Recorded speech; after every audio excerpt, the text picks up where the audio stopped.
Here are 5 reasons not to get a pet parrot or bird. Hello everyone, welcome back to the Parrot Teacher. I am Dave, and today we are doing a video on why you should not get a pet parrot or bird, because it applies to all sorts of species of birds too. We absolutely love these birds. We love parrots, as you may notice from my channel, and you can see me holding some up here, but there's some reasons you should not get them, and I think you should really consider these reasons. If any of them are deal breakers for you, then maybe consider another type of pet or holding off on pets until you're a little bit more prepared for it. If these reasons are completely fine, you're like, yeah, I'm all good with all of those, or you're already watching this and you have them, that's completely fine. It's just to sort of give a bit of caution to people who are considering parrots and may not know what's involved. Let's start off with number 1. Parrots are a big commitment. All birds are a big commitment, because even the smallest little bird can live for up to 10 years. Most parrots, even the smallest, we're talking about a lifespan minimum of 15 for a budgie, all the way up to 100 for macaws. So they are a big commitment, and it can be a lifelong commitment. It's something you need to be prepared to deal with. They take a lot of effort as well, and a lot of work, and I'll cover this in some of the other points, but I just want to reinforce it now. They are not an easy pet that just sits there on your shoulder or on a perch or just elsewhere and does nothing in their cage. There's a lot involved with them, and they are highly intelligent, so do keep that in mind. If you're not prepared for that commitment, maybe consider something else.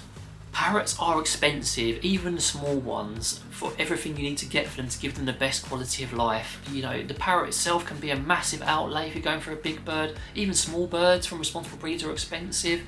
You need to think about the cage, which needs to be a decent sized cage. You think about their food throughout their lifetime, not just seed, it needs to be all sorts of things. You need to think about the vet bills, because they are potentially going to crop up. The toys, the enrichment, all of those things you need for your parrot, it's going to add up. And if you're prepared for that, great. Maybe you put some money aside every month for it, or you have plenty of money so it's not an issue.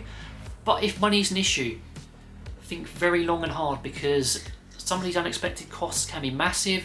If you need to do a cage update, you're suddenly, forking out £200 minimum. So be very careful, they are expensive.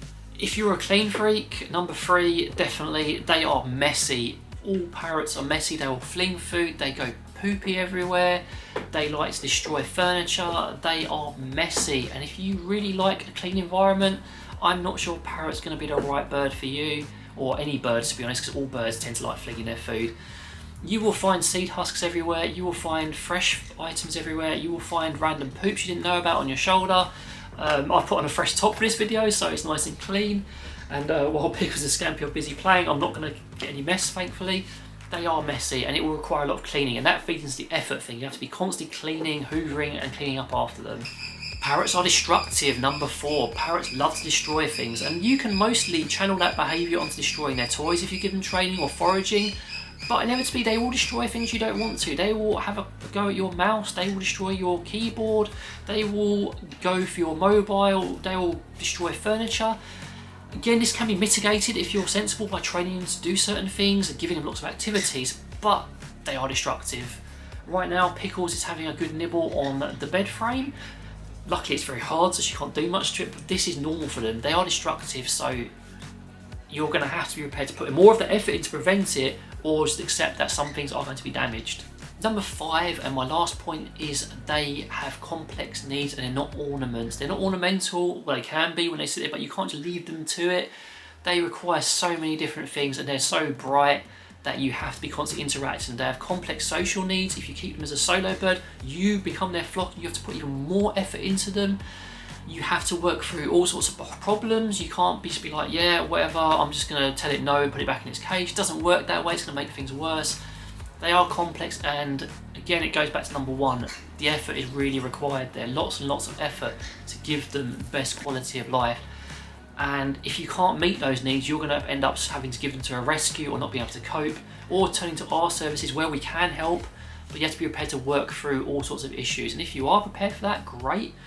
If not, then you're going to run into problems. And that's what I want to say in this video. If all of these things that you've heard aren't deal breakers and you're prepared for all this stuff, and I've said that a lot, so apologies, then maybe a parrot's right for you. If any of them are, maybe one of them is, and you can just think, I can get over this. If all of them are, then I'd highly recommend going nowhere near birds or parrots, because you will not have a good time with them. Any other ones you want to drop in the comments, love to hear from you, but in the meantime, take care and see you later.